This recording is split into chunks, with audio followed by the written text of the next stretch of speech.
Accéder au sacré en chacun de nous, c'est accéder à une bibliothèque universelle où l'on ne parle plus de savoir, mais de connaissance. Le premier, le savoir, faisant appel aux efforts que déploiera le mental pour apprendre.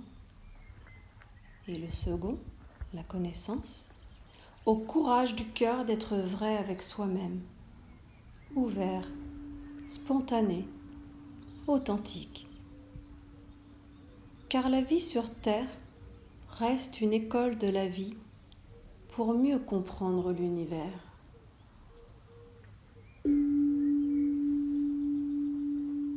Serons-nous de bons élèves? Elle, Ève. Elle est un des mots des langues sémitiques parlés dès l'Antiquité au Moyen-Orient, signifiant Dieu, et en hébreu, homme puissant, de haut rang, héros, ange, force, l'éternel. Ève est un personnage du livre de la Genèse.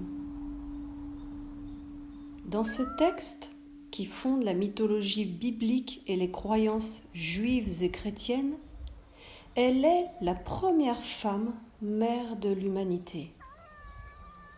Elle est également mentionnée indirectement dans le Coran comme l'épouse d'Adam. Être maître de soi-même nous amène inévitablement à être l'élève de l'univers. Alors, peu importe le nombre de diplômes qu'on possède, ce qui importe, c'est l'intelligence du cœur à reconnaître l'instant présent comme le remède à tous les maux et à rebondir devant la vie.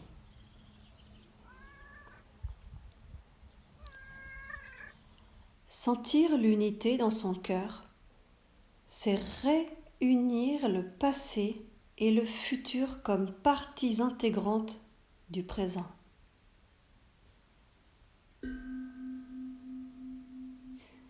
Tout comme la Terre est indissociable du Soleil et de la Lune, notre corps est indissociable de notre âme solaire et de notre mental lunaire. Il sera donc sujet aux fluctuations de ces différentes vibrations, et donc à des hauts et à des bas, qui créeront des vagues sur lesquelles nous apprendrons à surfer pour ne plus sombrer, ne plus couler. Nombreux sont ceux qui ruminent encore sur le passé et sur leur futur à venir, ne sachant pas trouver leur place dans l'ici et maintenant, en chaque instant.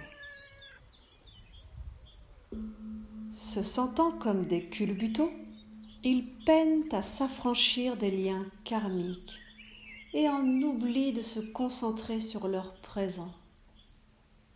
Présent qui est un cadeau pour celui qui en ressent l'effet libérateur en prenant de la hauteur sur le sens de sa vie. Car celle-ci n'est plus reliée qu'à cette vie-ci, dans ce corps-là, mais à une vie universelle avec des corps multidimensionnels. Aussi, tenter d'opposer le corps et l'esprit, c'est comme relier deux aimants par leurs pôles identiques. Ça donne l'impression, la sensation de passer son temps à lutter contre une force opposée.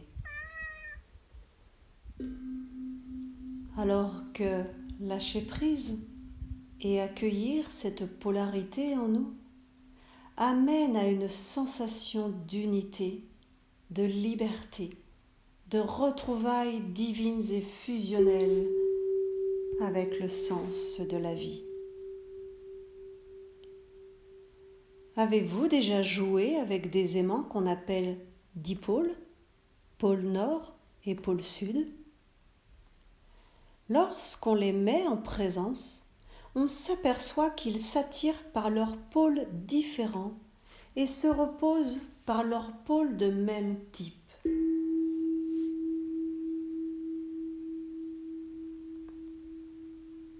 Ils créent autour d'eux un champ magnétique où les aimants cherchent à s'orienter dans le sens du champ. On prend un premier aimant qui crée un champ magnétique et on place le second à une distance fixée en lui permettant cependant de tourner sur lui-même.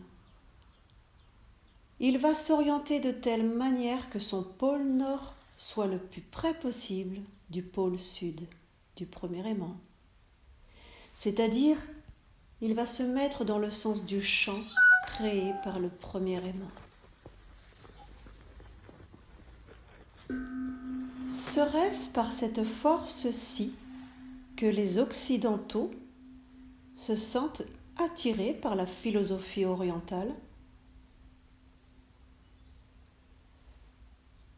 Ce qui explique que nombreux sont ceux qui ces dernières années reprennent les rênes de leur vie, le pouvoir sur eux-mêmes, en réapprenant à vivre dans leur corps physique par le développement personnel et à vivre en harmonie avec une conscience universelle par le dépouillement personnel leur dévoilant l'âme les accompagnant.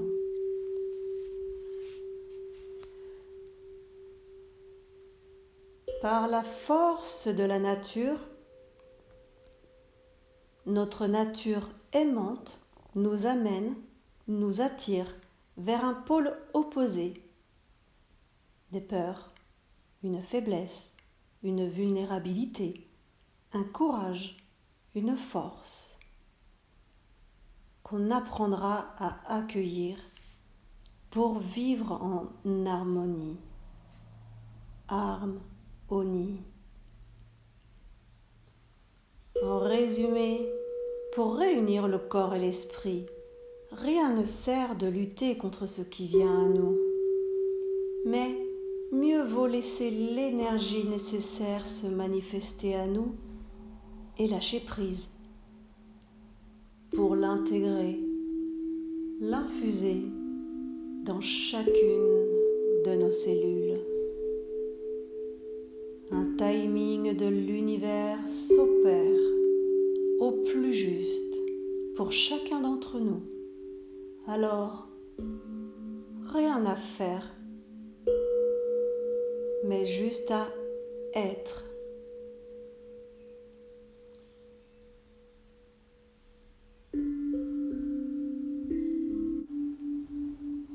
So, Père.